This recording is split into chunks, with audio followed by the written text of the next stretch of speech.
mic. I'm just trying to test it out. I got an audio interface and everything, so it's a professional setup now. And so just All right. big upgrade from the USB mic that I was using for a while.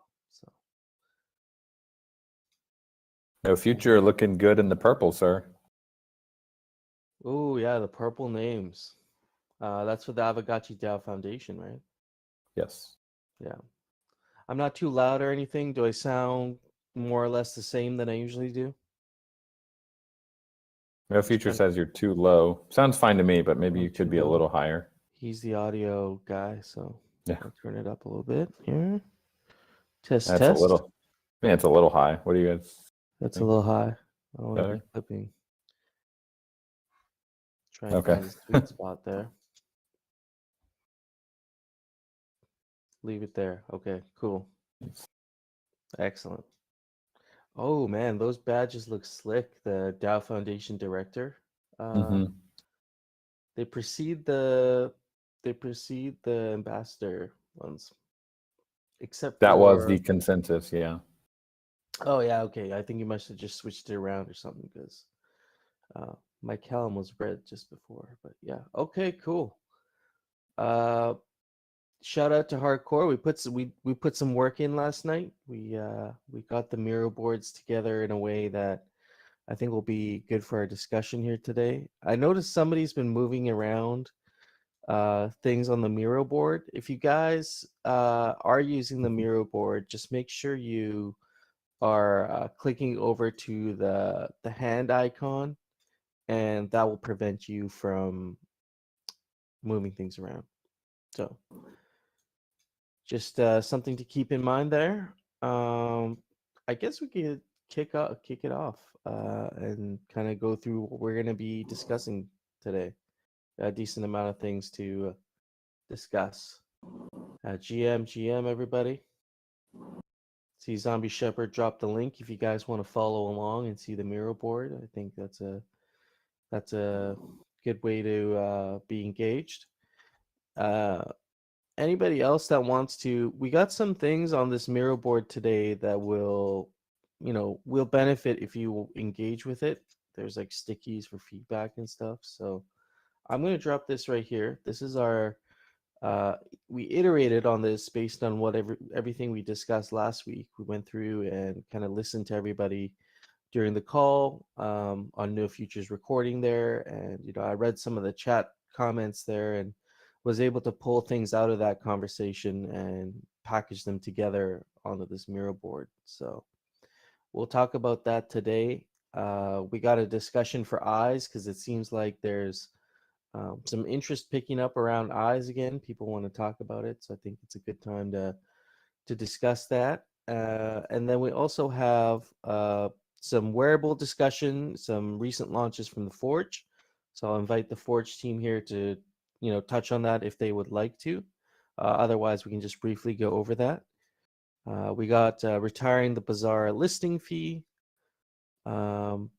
Yeah, and then we got opting to rarity farming with Mark. That's a conversation going on right now in the forum.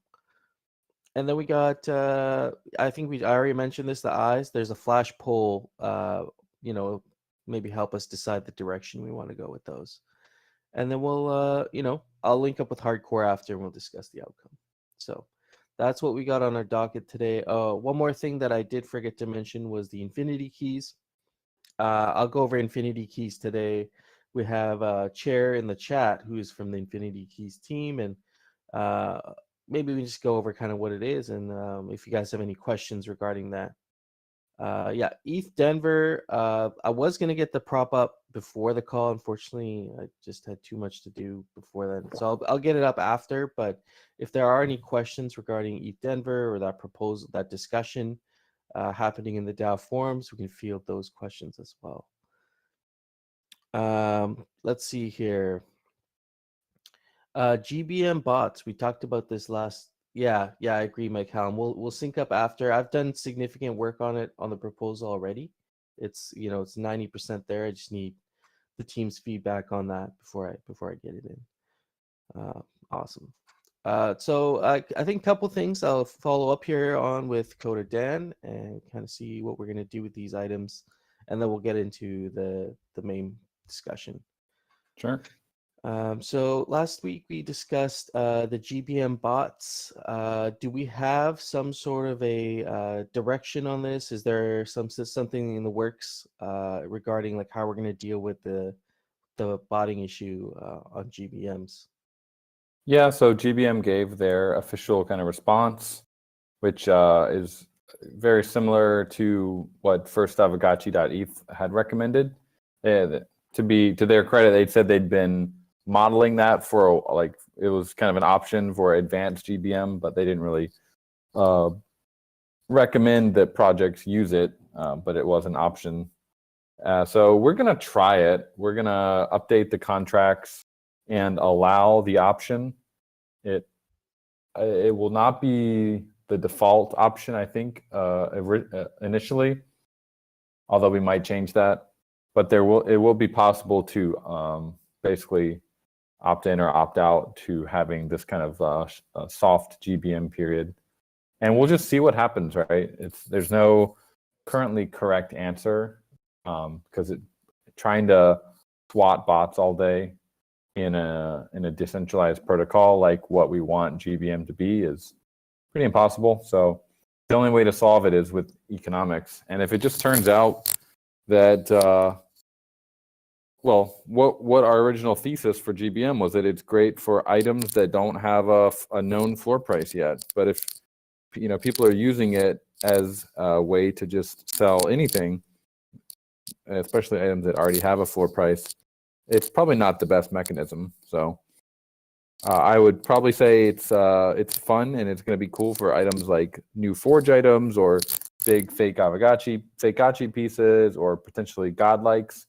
But if you want to use it for like selling a gotchi mug, then it's probably not the option. And we are going to be offering offers sometime this year, hopefully not too much longer on that. That's definitely on the roadmap for the protocol this year. So it might just come to a point where those who want to do auctions for fake gotchis and kind of godlikes would use the GBM, and everyone else will use the other tools like the listings and the offers that we're going to be offering. So Okay. short TLDR is that yes, we are planning to implement the recommended suggestion by GBM team, but it will be optional. Okay. All right. I totally agree with you on that, especially regarding the like discovering of price discovery. I found that, we were discussing this on Block Party with No Future. I think what's happening with the GBM is it's a great way to get liquidity. Like if you just want to get rid of your item right now and you're okay letting it go at a discount because oftentimes it is a discount. And so, the gotchi mug would be discounted maybe 10-20% if you did GBM versus Yeah. Okay, cool. So it sounds like there's something in the works there. Mission and values, that's something we'll get into today. We've iterated on our last discussion, and I think we can keep the ball rolling there. Got a good discussion around that today. VRF roles, second round of VRF role. Are we missing anything in regards to like the discussion portion of this before we move to core prop? Did anybody have any concerns before we move to core prop? On which one? Sorry.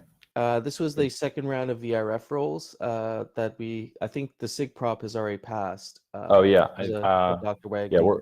I think we're just planning. We'll be turning that into core prop. I did want to sync on him as the author on one thing. I'm not sure if he's on the call or not, and that would be the option to. I can probably chat with him after this, but it could be interesting in the core prop to offer an option of don't change anything, wait, and then the option that one, which would be let's do the Alchemico reroll. I think it was February, and then maybe a third option, which would be let's set all the Alchemico rerolls on like a 3-month schedule, so that there's a little bit more stability for for the land investors.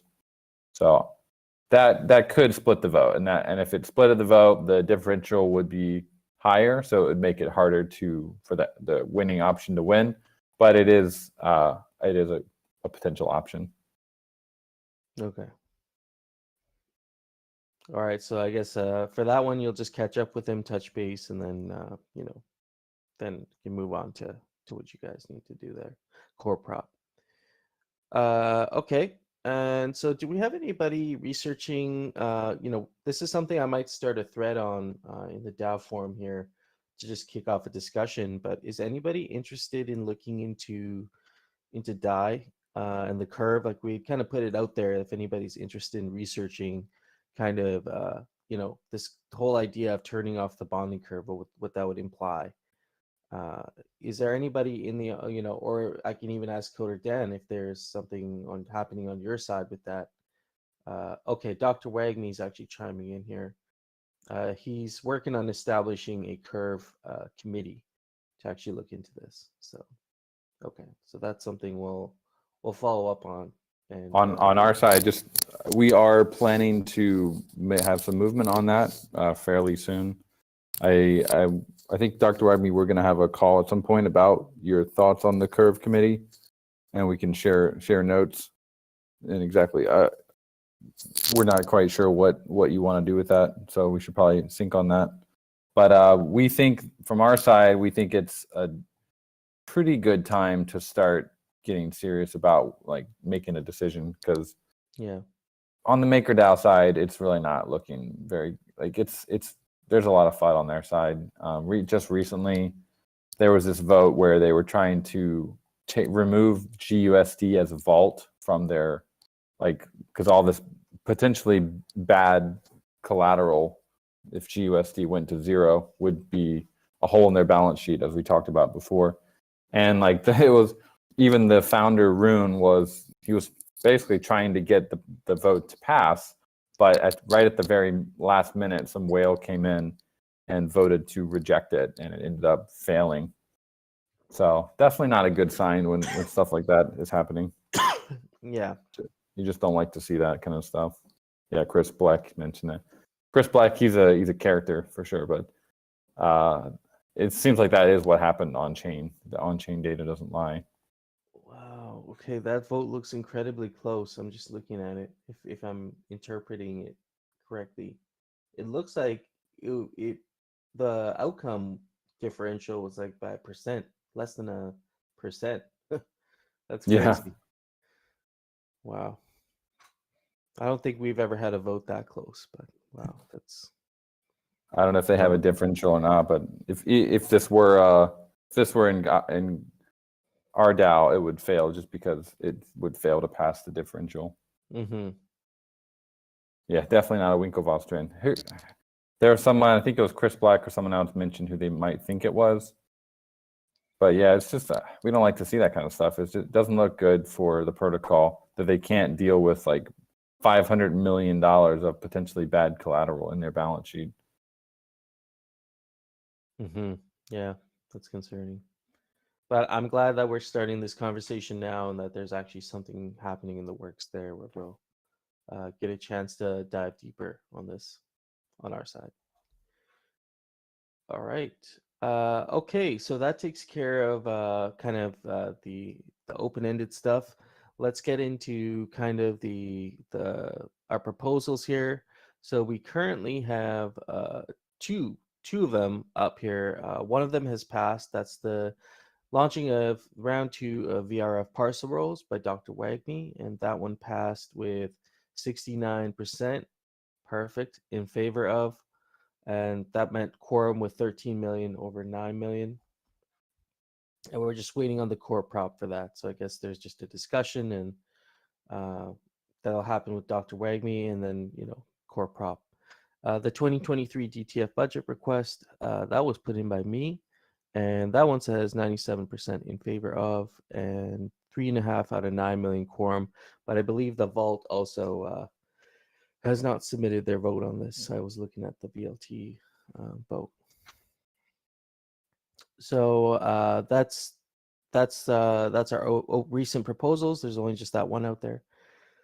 What are we moving on to now here? Just following up on the core framework and guiding the wearable release. Is this complete? Does the Forge need anything else regarding this, the core framework? We should be able to submit a core prop to launch the Forge this week. Just give people a minute to type here. We got 2 other things going live and a PC update.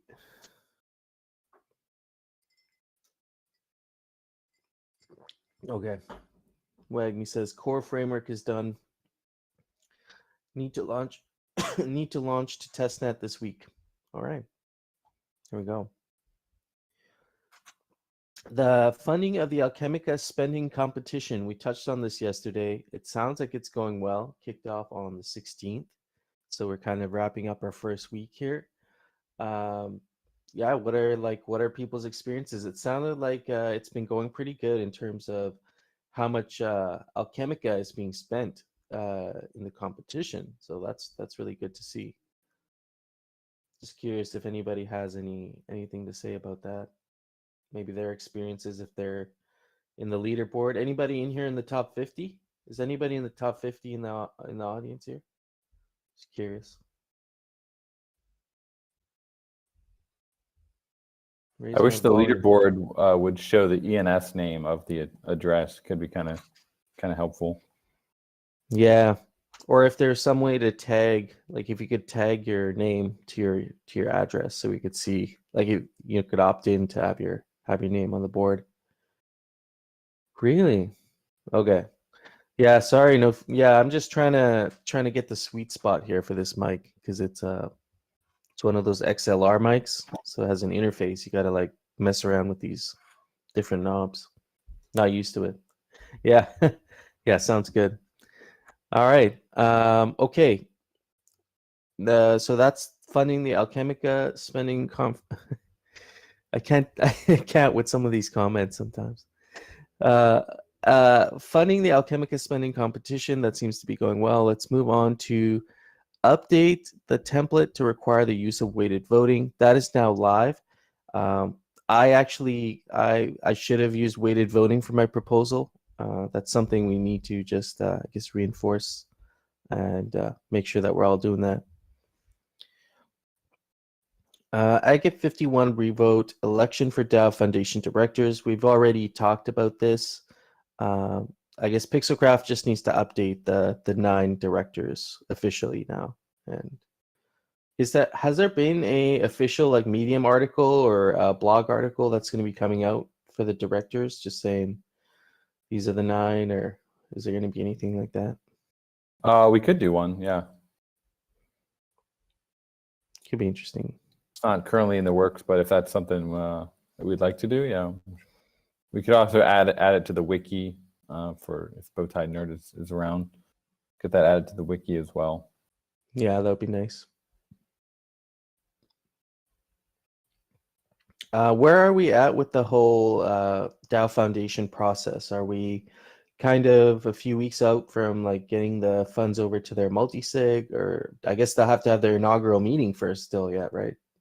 Before kicking it off, before becoming official, taking custody. Yeah, Ross has been like, we have the comments on the Constitution, and I think he was off last week or something. He was not very responsive. So hopefully this week he'll be around and we can get some answers on the Constitution for those questions. And then once we're pretty happy with it, we'll make a sig prop to ratify it. And then if that sig prop passes, we'll do the core prop. Once core prop passes, we will then go ahead and we'll have everything we need to start the formation process. Okay, awesome. Just reading some comments here. Looks like Choina is saying most of the directors are still working on legal advice around incorporation. So it sounds like the directors are still kind of dealing with their own whatever they need to do as part of this process. So could be a little while, maybe a couple weeks before we transition over to that. Mm-hmm. Awesome. Good to know. All right, moving on to, this was exciting. This was some alpha that was dropped on us this week. These are the official wearable sets designed in collaboration with Pixelcraft and the Forge team. I think Notorious BTC was Oliver Spoon was the main designer here, involved in a lot of these sets, and they all look great. What item types are these? Does anybody from the Forge team want to come up and just touch on these items? If you want, I can get you up here. Here, let's get Dr. Wagme up on stage. Hey, good morning. Good morning. Hey, not too much to touch on other than I think they look pretty cool, and they did a good job. Oliver did 3 of the sets, and Zbot did the other 2. I will, here in a second, once I get my computer pulled up and chat, absolutely. I'll put our document that has the whole overview of the Forge. This will be what's kind of included in the core prop, and there will be the wearables and all their traits and everything. That way everybody knows what wearables are coming. And any questions about it or anything you're hoping I'd cover specifically?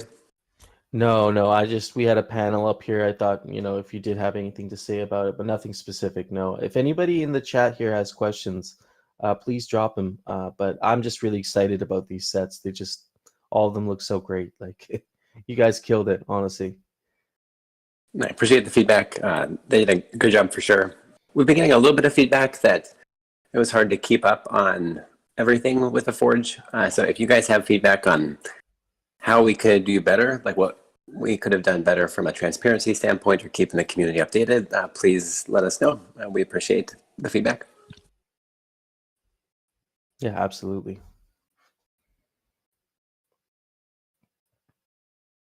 Yeah, join us at the sets look amazing.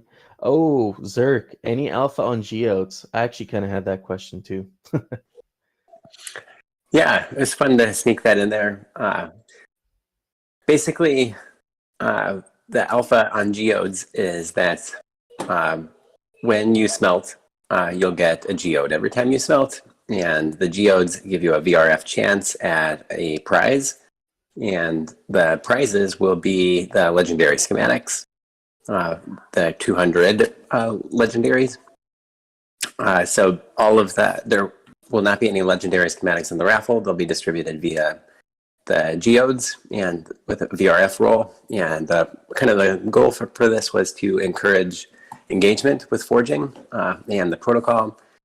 Anytime you smelt, 10% of the alloy is kind of not lost. I guess 5% is sent to the DAO, 5% is burnt, but that is what supports the entire wearables market. And so incentivizing smelting and engaging was really important to us, and a fun way to earn the forger set. So look forward to that. It was a little bit more work than we anticipated to do the smart contract side of it. So I'm hoping it's live as soon as possible, but we are likely going to go live with the geodes. You'll receive the geode. It'll be in your wallet, but the VRF call and prize allocation might not be live initially, but that'll be the Forge 1.1 release.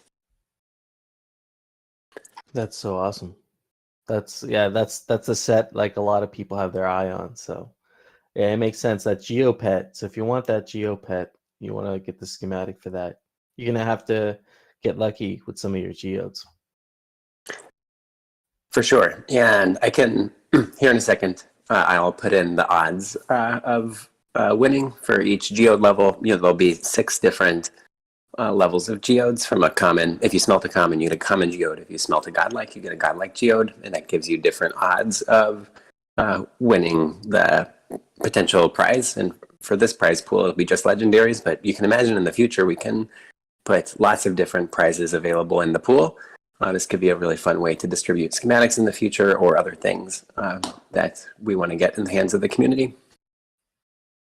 Yeah, I've always been a huge fan of having RNG elements as part of any gaming experience. So that's great. It's perfect. It looks like let's see. Crypto Green is asking, how can you turn a mythical into a godlike? Can you do that? You'll require a few things to do that, right? I mean, you need the I think the blog post that you guys recently put out kind of outlines some of this. Yeah, I don't want to get too deep into the Forge. We've tried pretty hard to have some like educational strategies out there. Like Gotchi Farming just put out a video, and I did an interview with them that outlines the Forge, and then the blog posts help explain it. But the quick and dirty is you would need to smelt about 5 mythicals or 1,400 commons to get the alloy, and then you would need to buy the godlike core either from the upcoming GBM or from the bazaar. And then you would need to acquire a godlike schematic either from the bazaar, the upcoming GBM, or the upcoming raffle, where 40% of the available godlikes, the new ones, will be available via raffle. So you need the alloy, the core, and the schematic. And then for godlike, you need 1,000 essence, which is the essence of 1 Gotchi. So you would need all those things to forge godlike. And it's supposed to be hard. We want to really protect godlikes and make a godlike feel like a godlike. But at least there's a path now to do that. And yeah. I think we'll probably see a whole bunch of mythicals smelted and taken off the market as a couple people attempt that. Awesome. All right. Yeah. Doesn't seem like anybody else has any other burning questions right now, but I appreciate you kind of going through these sets here with us, and looking forward to forging some of these. I've been looking at the nail gun. That's kind of the Keck nail gun is pretty cool. So I'll be trying to get my hands on that.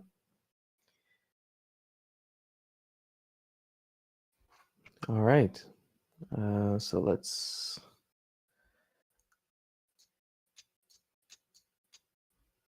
move on here. I see you dropped a doc there. Is that just a summary of it's a project summary, or? Yep, sorry about that. Yep, that's the entire project summary. Mikey J is going to make it prettier and review it for us.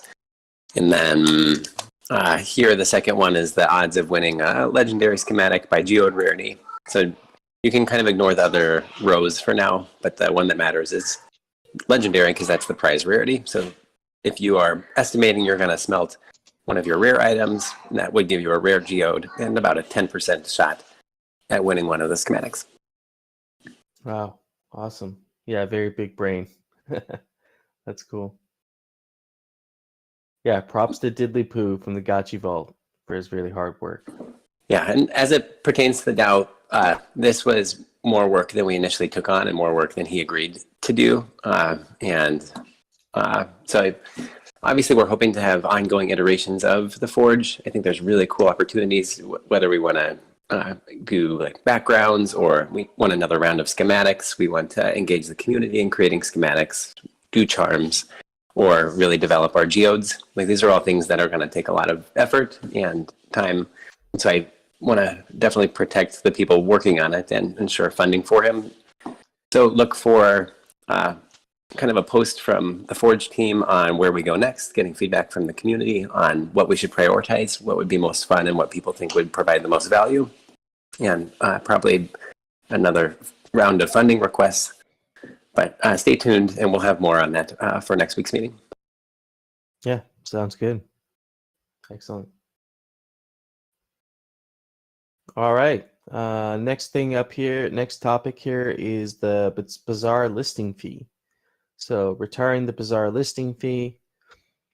So there will be a stipulation that this issue will be revisited in 90 days, and we'll work on a dashboard to help analyze the before and after effects of whichever option passes. The fee itself will go into a new wallet owned by the DAO that could potentially be using for paying gasless transactions of certain areas in the DApp. That was one of the options we discussed. If no one has any major objections, I'm planning to make a SIG prop this week. And I think that was from Coder Dan. Okay. Yep, I obviously didn't get to it last week, but I think I probably will this week. Excellent. So we're pretty ready to start pushing some improvements to the bazaar, like batch listing and things like that. But before we did, we just wanted to clear up this listing fee because it's going to affect things like batch listing and stuff. So were there any? I saw there was like a couple responses in that thread about maybe using Alchemica. I don't think that's what we're trying to do here with this SIG prop. We're trying to reduce the friction to using the bazaar, and so that's why Matic was selected as like the main token that would be used for that. Adding and using Alchemica would actually make it even harder than it currently is. It could be a nice burn for Alchemica or a use case for it, but as someone in the thread did mention, we're not really trying to mix Gotchiverse assets with the core protocol stuff here.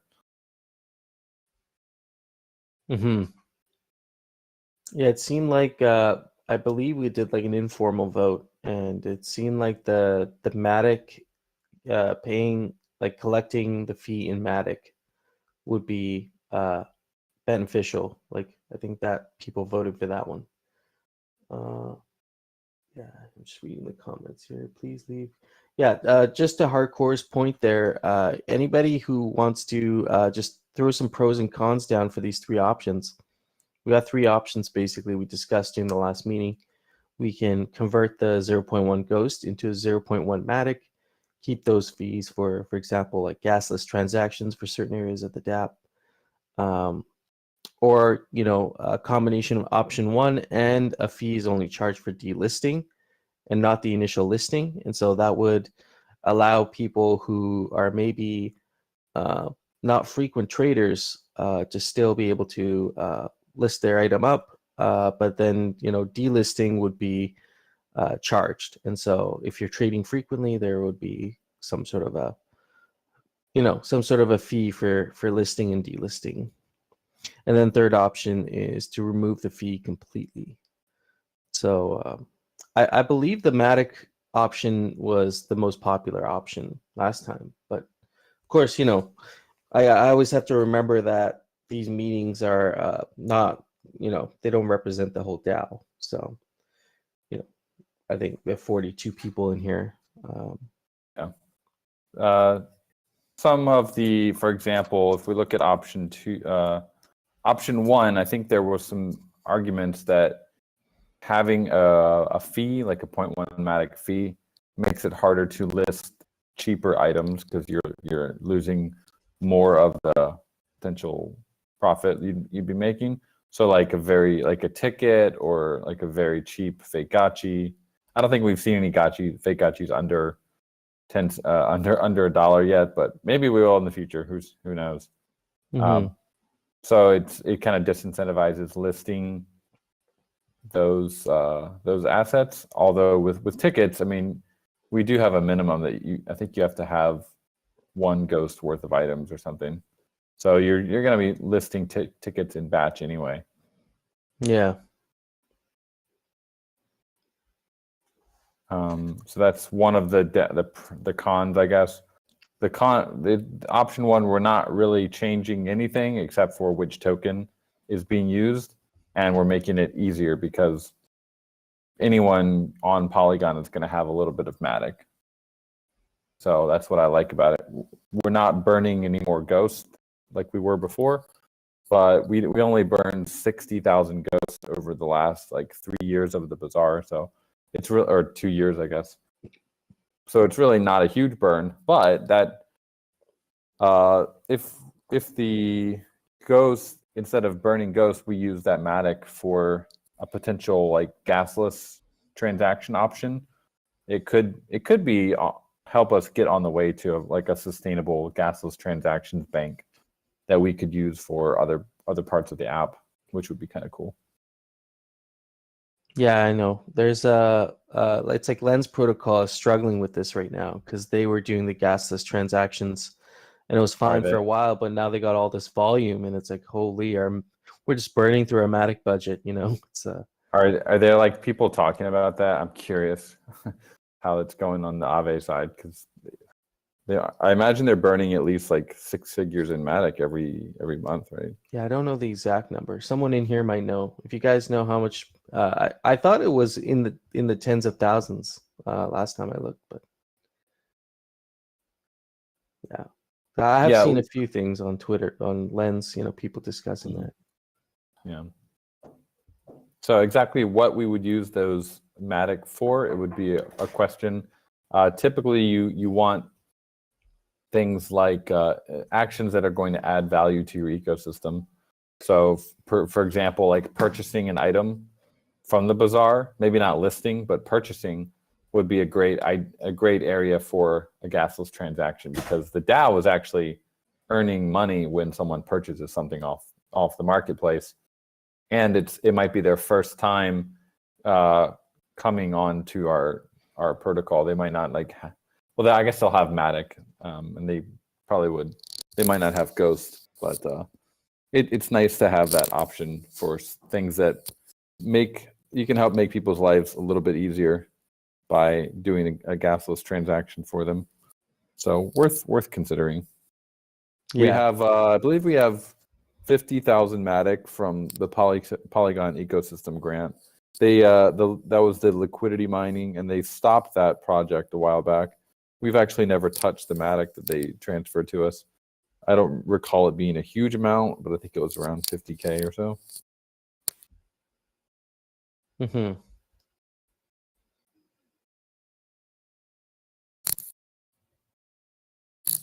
yeah, okay. And so, did we already have a sig prop for this? I can't remember. Or are Not we yet. still? Yeah, not yet. Okay, so that would be the I guess the next step after we have the dashboard to analyze. No, we can we'll get the dashboard up. I think we already have a Bazaar dashboard anyway. We'd have to find exactly, there's a couple of them. But basically, we would just be curious to see if the volume does increase. It's a little bit hard to isolate what's happening in the larger market with, it could just be a coincidence that the market is turning up again and we get more Bazaar trading. So a bit difficult to isolate that, but it could be, there might be like an indicator that there's more trading happening. I would expect to see that happen the most if we went with option 3, which is just removing the fee completely. You would expect that removing a fee would add a little bit more trading, not necessarily volume though, like actual purchasing, but there would probably be more listings, which is why we had the fee in the first place, because we didn't really want to have a bunch of spam listings taking up blockchain space. Right. So I think keeping the fee is okay. It's really not a high fee. It does add up over time, but it's really just kind of trying to respect the Polygon blockchain in a way and saying, like, if you're actually serious about selling this item, you can probably pay 0.1 Matic to list it. Otherwise, you're going to have tons of bots auto like changing their listings every couple seconds, and you're just kind of adding traffic to the Polygon network without really adding much value. Yeah, I think that's the core issue there that we're trying to address. And so on the options, you know, I could kind of honestly I could take any one of these options, but you know, maybe to me the Matic one sounds like the most appealing. Just maybe gives us that opportunity to use that for lowering that, just making a better first user experience. Maybe we can, you know, if that's the option that wins, we can discuss what that could look like, you know, what we might want to use that for. Yep. All right. Okay. And so we'll follow up on that, and maybe we can move on to the next here. Let's see. Opt in for rarity farming. This was a post that was created recently in the forum by by Mark. And so it goes, to avoid DAO funds being wasted on inactive gotchis, I propose to only send rarity farming rewards to addresses that have opted in. And so it would work. This is kind of how he's thinking about this. Opt-in period is 1 month before start of the season. Any gotchis whose address hasn't registered don't get rewards sent to them. Any rewards that are saved are returned to the DAO. Signing a transaction on chain is the way to register opt-in. This should save the DAO quite a bit of money and make rarity farming cheaper and more sustainable. What do we think about this? It's a spicy proposal. It's spicy. It's a spicy proposal.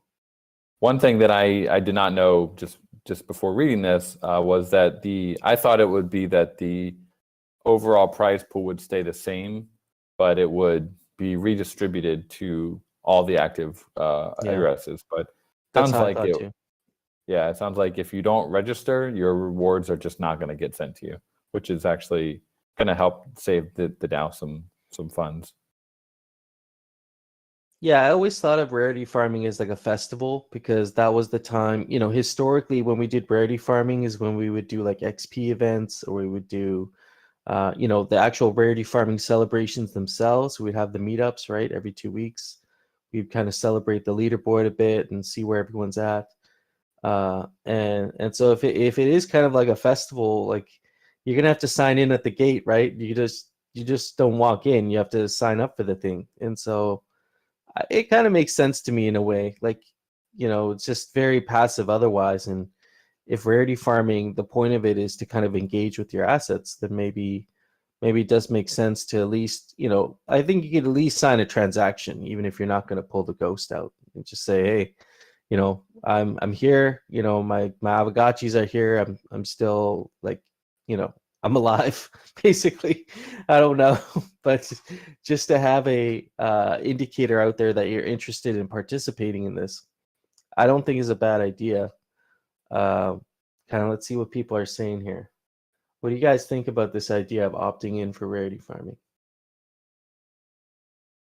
I see. I'm going to read some of the pros. So pros saves about 20% in Ghost. So that I wouldn't say that's totally accurate. That number is for all 4 seasons, I believe, not one season. That 344,000 Ghost. Okay. That's kind of so I don't think it's actually that much. Now that could be from the last season. We could assume that all the previous seasons had all the ghosts pulled out, and what's remaining was from season 4, but that's probably incorrect. Okay. I mean, I thought I remember hearing 17,000 gotchis still have ghost in them, but I could be I could be wrong. I'm not sure how accurate that number is. Some other pros, it does incentivize engagement because we'll know who's actually engaging with their assets. And then de facto test of user activity levels. Yeah, I don't know how, like, to what degree we could know how active the user is just by them signing the transaction, but at least we would know that minimum level of engagement that they're, what I think about here is the guy who lost his gotchis, or maybe lost his seed phrase, and the gotchi's just sitting there. Who knows how many are out there like this, but let's say there's some gotchis out there that'll never be touched again for whatever reason, because they the wallet got lost, they got stolen, or whatever. Those gotchis are going to continue receiving ghost even though that ghost is never going to be pulled out. And so I think the signing of the transaction is just a way of saying I'm still in contact with my assets, I still own these assets, and I'm ready for rarity farming. So I don't think it's beyond that. I don't think it's a big deal. But that's just my opinion. The cons, someone said it feels a bit icky. If anybody else wants to provide more context on that, that would be good. Yeah, the rhinestone gotchis. It's like the rhinestone at the bottom of the ocean, but people are still using it somehow as a collateral. This guy, oh my god, this one has 16,000 ghosts in it.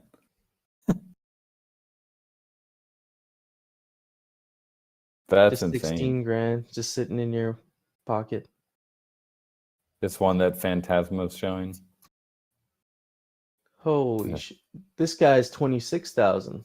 What? Which gotchi is that?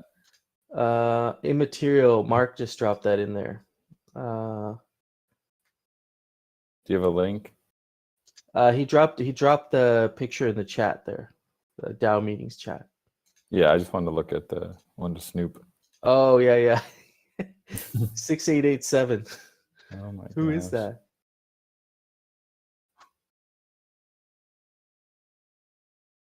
Resentful 23 months ago was the last pet. Oh man. He's got Clumsier and Sergey, 2 gotchis. Got the So mythical 2 Sergey gotchi. set and the Vitalik set. Yeah. What is it? Kinship. Yeah, kinship is really low. You're welcome, Tatsu. Just found 21 ghosts in his pocket. Nice.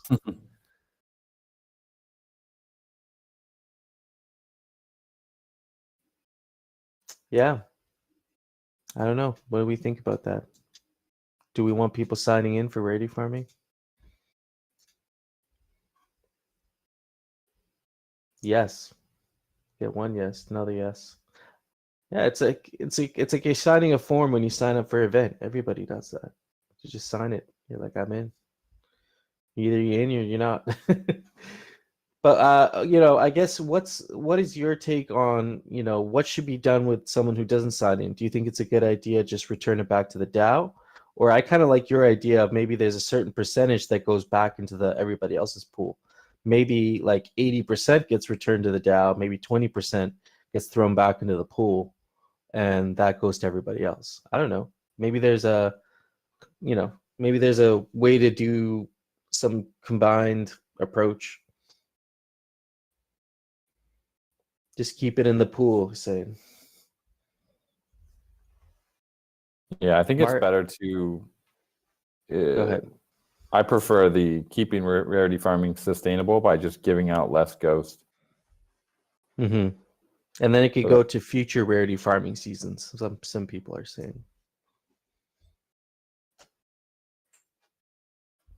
Yeah. So I think in the name of sustainability, it would help kind of, bolster up the future pools for rarity farming. I don't see too many people complaining in here. I don't think we're representative of the whole DAO, but it's a good sign. Yeah, like Phantasma's point. If this guy Clumsier, he looks like he's been away for 3 months. Yeah, I bet. Well, I bet it's not actually he's been away for 3 months. It's probably he was using Gotchi World or like one of the auto petters that shut down, and so he just hasn't come back. And he could have been away for much longer than that. That's so rough. These guys, like, they went away for 6 months or 12 months. They're like, I don't know. It's be a big change to say that you're not going to receive anything, but at the same time, it does kind of make sense. Mm-hmm.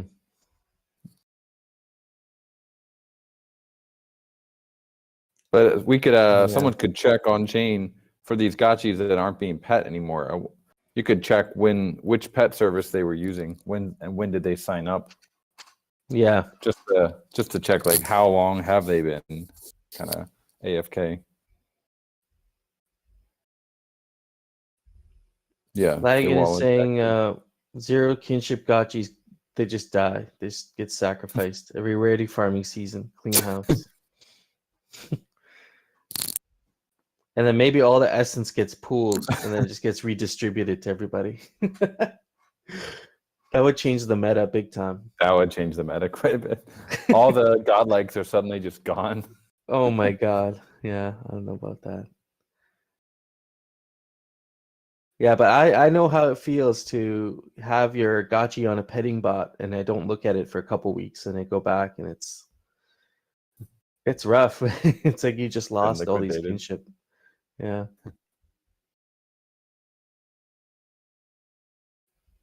Yeah, okay. I think we may be on to something here. If Mark, if you have anything else to add here, feel free to, if you want to come up on stage, if you want to talk about this a bit. Otherwise, we can always follow up on it, maybe next week or the week after, and discuss it more. Or yeah.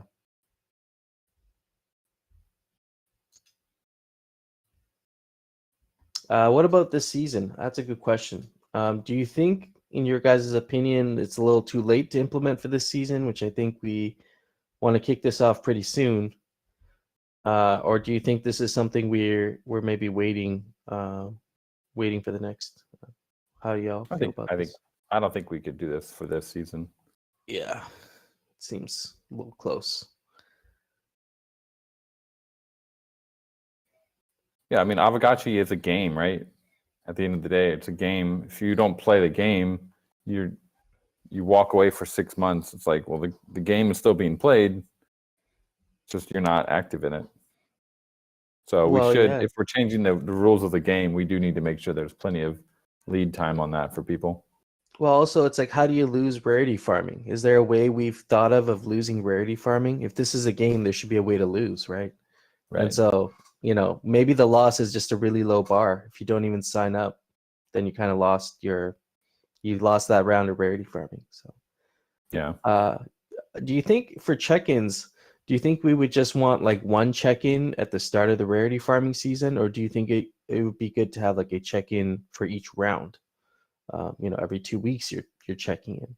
I think just the season's probably okay. Yeah, like a sign up. Mm-hmm. Okay. Soju saying, yeah, might make passive people feel rug if we do too quick.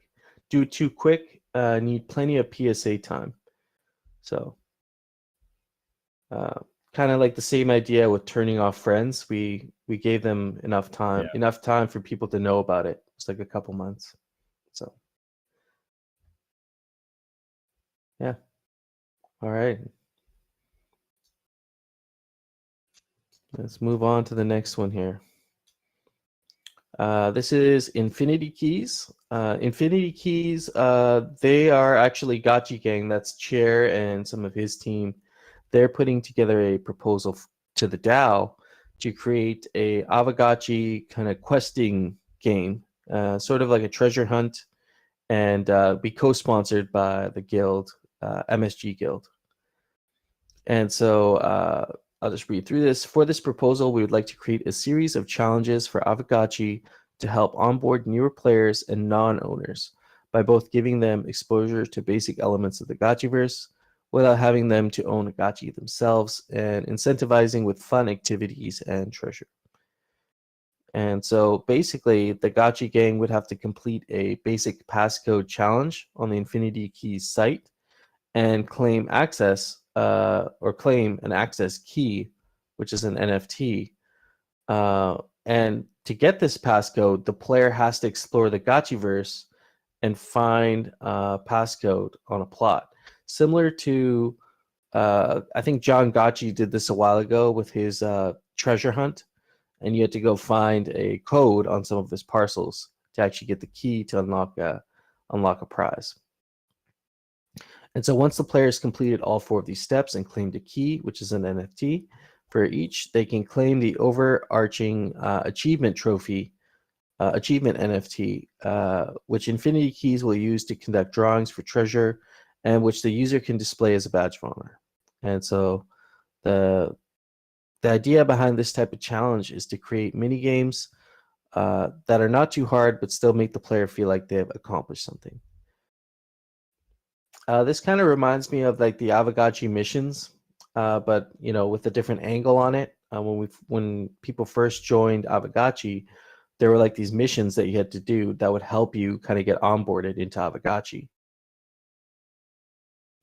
And if you completed the missions, I think you got a rank in the Discord but you also got a exclusive wearable set, the agent set.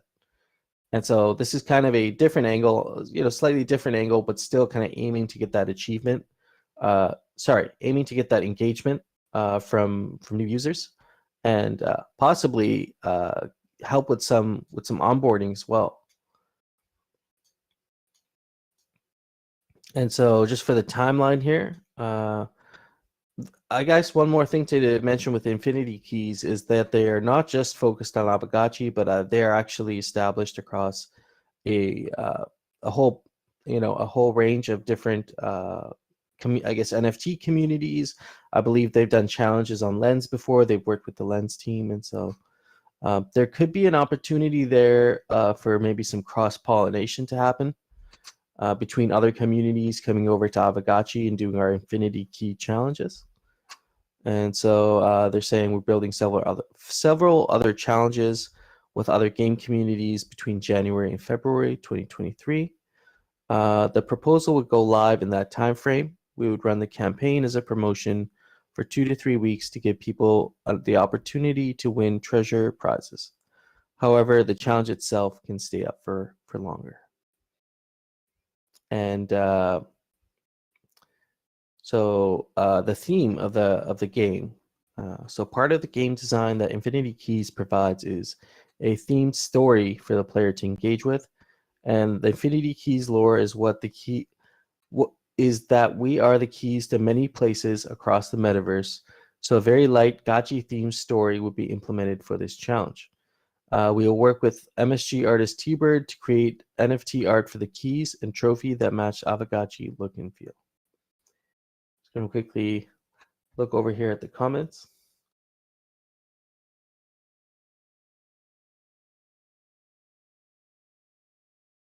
If we talk about the specific ask here, they're asking for 7,600, I guess, USD worth of Ghost, 4,600 for the pack, 2,000. I don't totally get the 2,000 for treasure disbursement. The additional overhead costs for Infinity Keys to manage treasure distribution. And then tickets, Ghost, and fake Gotchi cards. And the actual treasure that's being distributed, I guess. Mm-hmm. So Chair is saying essentially the ask is funding for a bit of funding for prizes and winners. Treasure is prizes for winners. So would the treasure be like just straight Ghost, or would something be like would you be taking that Ghost and purchasing like items, for example, with it? Open to discussion on that.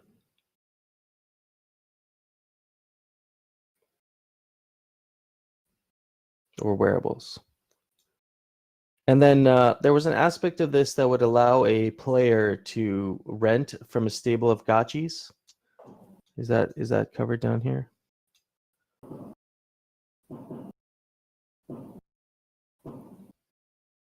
Yeah, Coder Dan's asking, what is the process of treasure distribution, and why does it need 2,000 Ghost? And what are we actually getting for the 4,600? Sorry, I haven't explored the protocol too much. But like maybe there's a list of deliverables that you'd say, here's what you're getting for this 4,600. Here's also just some metrics on like partnerships you've done before. How do they do? I'm kind of comparing this to like a rabbit hole kind of thing, which we are on their radar to possibly do something with. But it'd be cool to see the activation rate and for previous campaigns you've done. I view this as like a marketing campaign. Oh yeah, 100%. I think what we should do is get the some previous examples of maybe some successful campaigns, and that would be a good indicator of like how this would go here with Aavegotchi. But I do think it's an interesting proposal. Could be interesting with onboarding, depending on the engagement with other communities right now. And so, I'm interested to hear more. about infinity keys.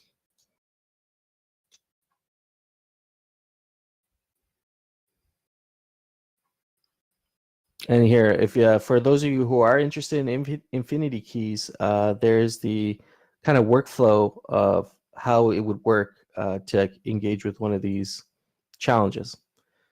And so you get the pack. There'd be the passcode challenge. You would have to look for the passcode in the Gotchiverse, I'm assuming, and then you would get lending whitelist access. And this is from the perspective from I'm guessing like from a new player. So a new player would get lending whitelist access to the MSG gotchis. This was the piece of renting from that stable. And then they would claim the gotchi from the Infinity Keys whitelist. Oh yeah, so then they would go explore the gotchiverse to find the password. They would solve some challenges, pet the gotchi, and then challenge 3. So these are the challenges, I guess, of going through the gotchiverse, petting the gotchi, and all that. Yeah, I'm also interested to know like how the other partnerships went, what came out of it, and I think that'd be a good comparison for sure.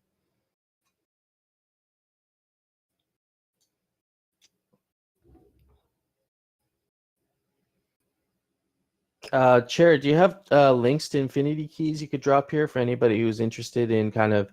I think you do have some packs up there right now that people could play around with just to get an idea of what this could look like. So that could be good to get that out there. Okay, sounds good.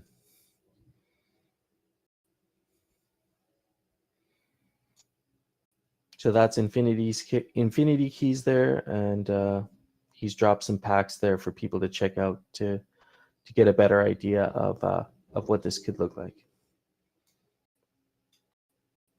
Oh, Esmeralda has an interesting comment there. Infinity Key is a cartridge requirement.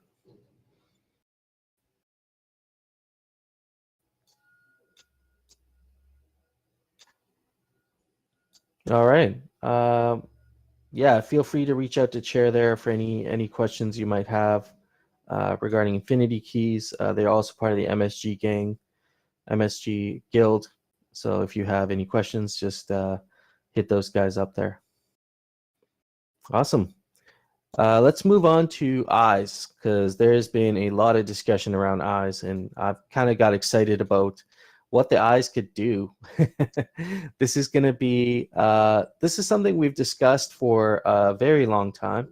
There's a whole mural board dedicated just to eyes, but Hardcore directed me to a recent conversation that was happening in DAO discussions, and it was getting not heated, but it was just a really engaging discussion around eyes.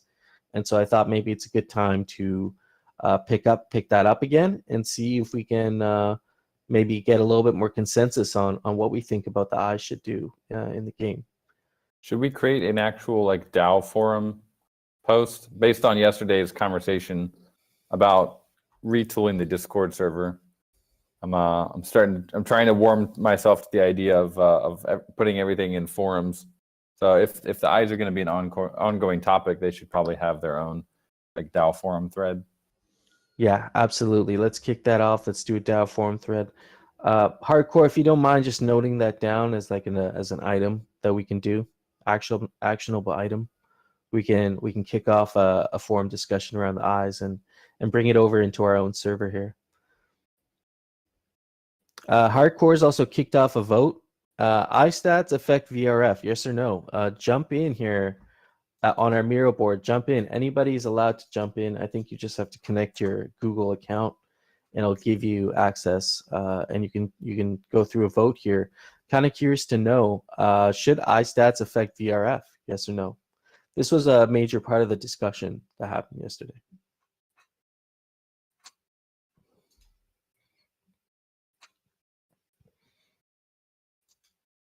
And so to vote, if you guys are looking at my screen, to vote, you're basically just clicking on either yes or no. At the bottom right-hand corner, there's a plus sign, and you can cast your one vote. And so far, we got 4 people who voted.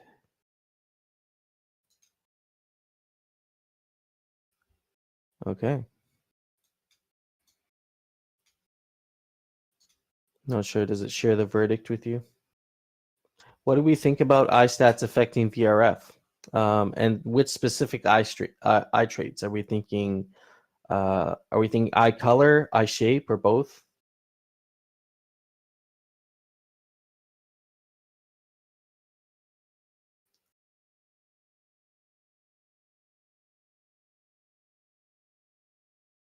I see the note below. If eyes are VRF, what happens to luck? Way we're kind of thinking of it is that there's two types of luck. You have like combat luck and you have loot luck. And so eyes would be more affecting the loot luck, not the combat luck, which would remain with Spook as the DAO voted for it.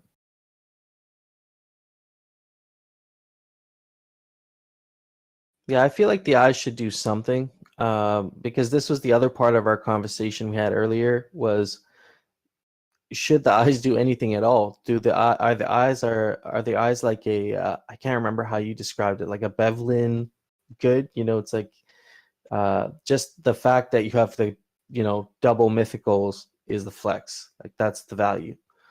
How do we see that value getting impacted if we were to say the double mythical eyes are now, they'll give you this most OP VRF rolls? Like, is that going to significantly impact that specific eye trait? Really, like, is that going to strongly impact that eye trait and then be a negative consequence for everything else that's not that? Or do we see there not being a major change and double mythicals will just be valued as double mythicals and the rest valued as what they are in relation to what their VRF chances would be?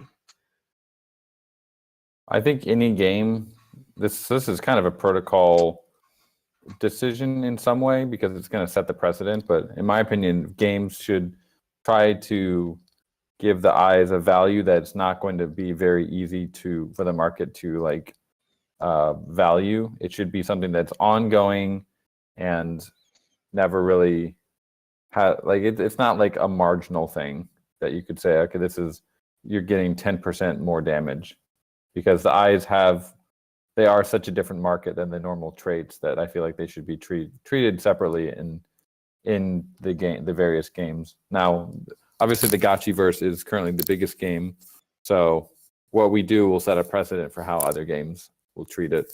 And so I think it's important that we do get it right, so we kind of set a good precedent for future games. Yeah, absolutely. See, Hardcore is asking, so in regards to your luck comment from earlier, so combat luck is like getting both benefits akin to a situation with movement speed and out and road speed. So combat luck will be something like evasion will be for all the gotchis. That's kind of a base thing. But then if you have a wearable that has crit or it has stun, then your combat luck will also affect that wearable trait. Okay. So but if you don't have it, you still have evasion, which is nice. Right, yeah. So small voting pool here, but we have 5 votes saying no, eye stats should not affect VRF. 4 votes saying yes, that eye trait should affect VRF. Choina is saying, I'm still a fan of just keeping double myth eyes as a flex in the Gotchiverse. Use the aura if you have double myth eyes, or your aura will either be the pink, myth pink or myth green, not the collateral like everyone else.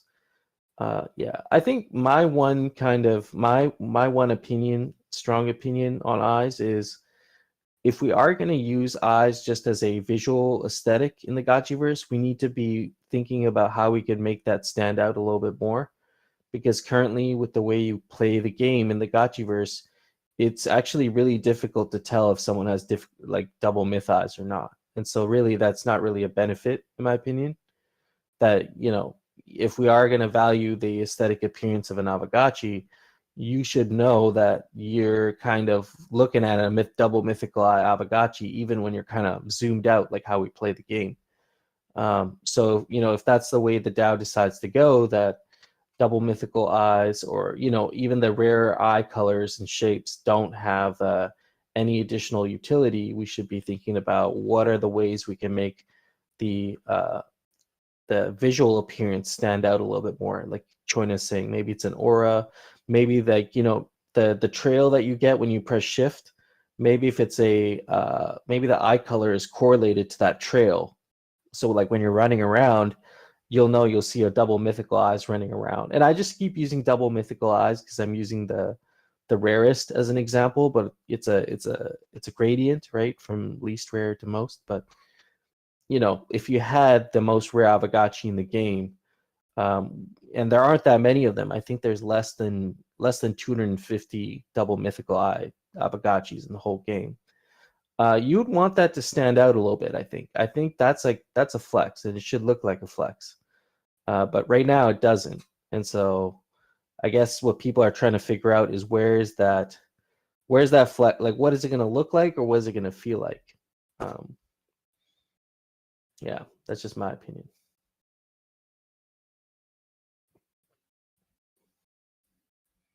Should having high energy and aggressive?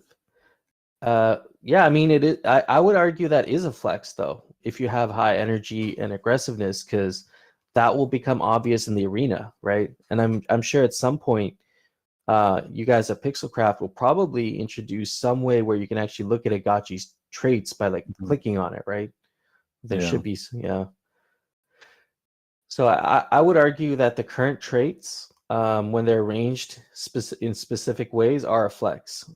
It's just not that obvious because the UI doesn't show you what their exact traits are. But like in most games, like the most OP characters, you'll know that they are OP characters, either like aesthetically or by something they do in terms of utility.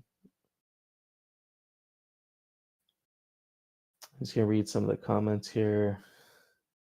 Double mythical eyes have a glow under the Gotchi. That would be cool. Yeah. Like neon lights. Action is saying, it's so weird having the eye trait numbers display alongside the other 4 traits if they are truly different. If it's only a flex, it should be removed from the trait stats somehow and just leave visually. Yeah, I guess, you know, I mean, that's a good point. I think the reason why the eye traits were even included as part of the trait set is because there was some anticipation in the future that they might be used for something, right? I mean, there wasn't really anything specifically mentioned like in the white paper or anything, but I'd imagine if the trait set's there, it's, you know, it's for us to assume that we can do something with it. Choina is replying to Action. I see your point, but I wasn't even thinking Gotchiverse when looking at the traits. It didn't exist. For me, it was just about the overall BRS.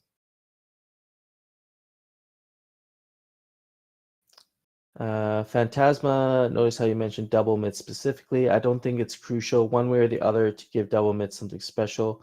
Scrapping the eye traits, eye stats altogether is a really bad idea, though. I'm not really sure if it is a bad idea. You know, again, this is my opinion, but if the eye traits are not going to be used in terms of utility, then the number on the screen doesn't really matter, right? It's just whatever it looks like. It looks like what it looks like, and then maybe there's a graph or something somewhere showing you the rarest to the least rarest. But just my opinion again. Zerk saying eyes could be also more diplomatic skill related besides luck. Like maybe other end of tail could be like charisma, so that there's maybe some discounts out there to get their lower chance of getting better loot. See, that's another angle where maybe we don't do anything right now with the eyes, and we wait till we get more features coming out in the game. You know, once there's some more lore, maybe there's an angle on the Great Battle where the eyes could play a big role, and that wouldn't be a continuous benefit. It would just be some sort of benefit that gets attributed to you during the Great Battles, and it would just be for a specific aspect, like you say, charisma or something to do with this big event that happens on a quarterly basis. It could tie in with the lore too, in that case, if we're thinking like maybe the eye traits have something to do with this one great battle. There's some sort of a lore that ties in with the, you know, the eye types and how they got to coordinate with each other or something. And Zerk saying lower crafting costs.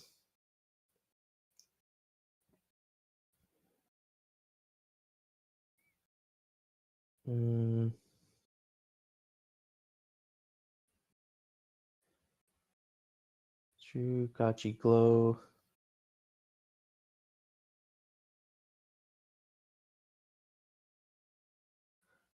He's saying Phantasma. I mean, they're real in the sense you can see it, but I do lean to that being a benefit in and of itself, aesthetic only. We need Sandeep to commence the great battle. Hell yeah.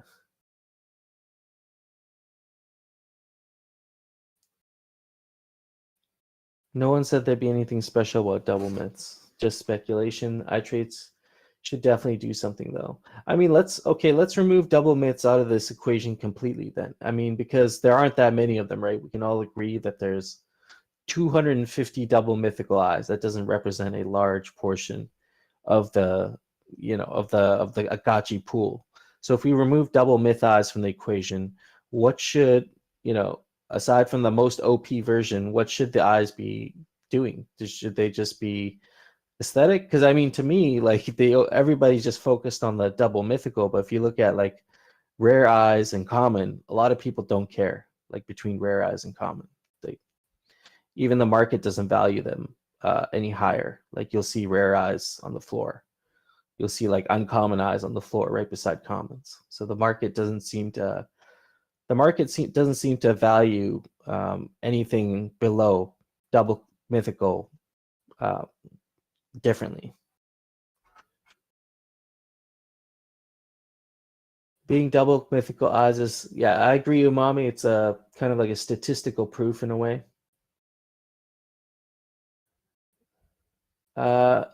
Mark is asking, or Immaterial is asking, Coder Dan, have you got ideas with the eyes that you've begun implementing? Should we wait to see what PC has in mind?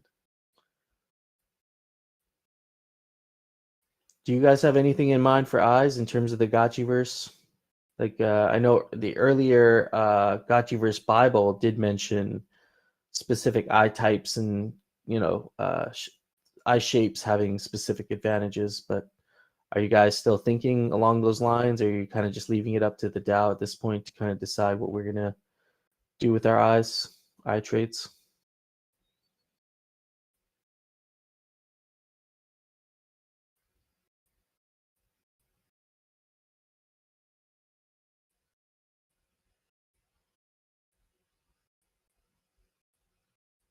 Yeah, so like I mentioned, we're leaning towards vision range and loot modifier. Yeah, they seem to make, as far as like game mechanics go, they seem to make a lot of sense, while also not being too marginal in terms of like the benefits that they bring. So I think we're definitely going to try that and plan to do something similar to that. But it is something that we need to do some testing on and actually kind of have a working prototype of it to see if it plays fun.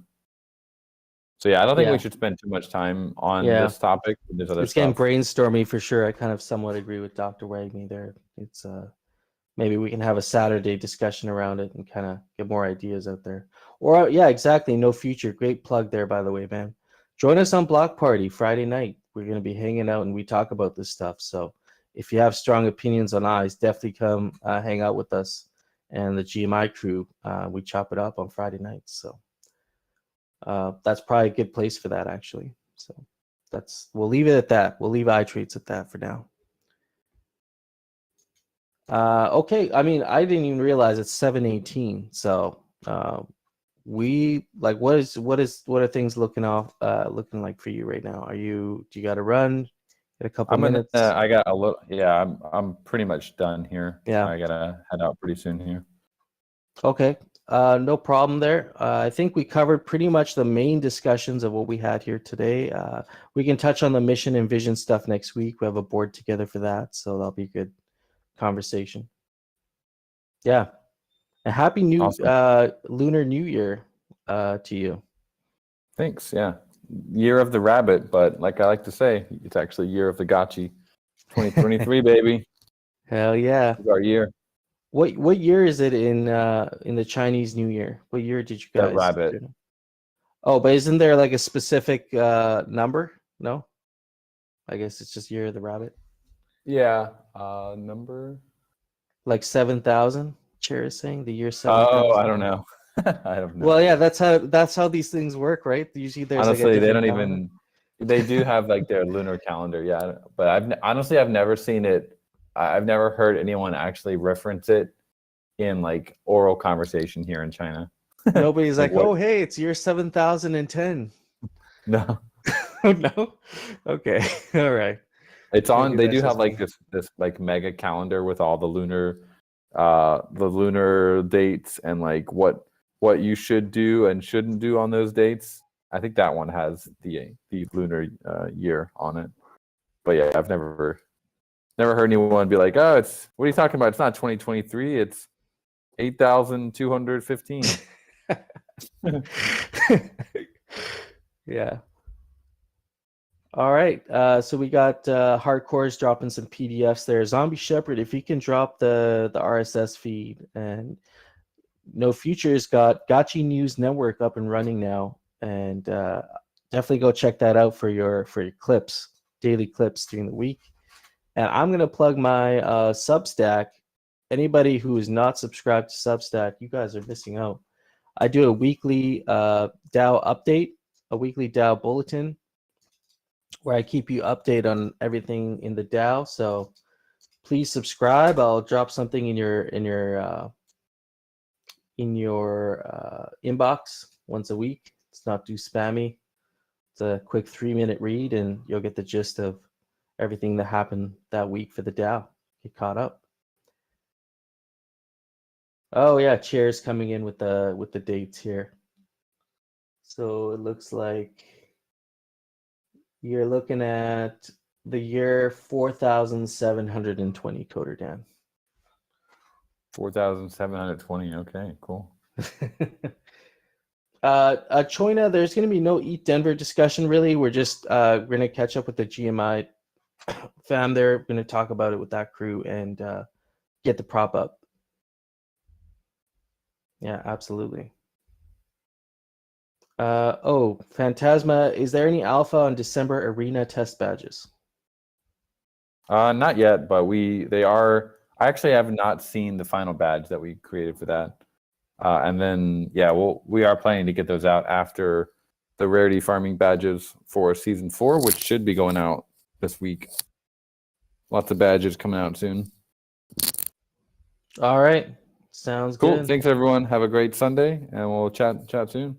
Yeah. Later, everyone. Later.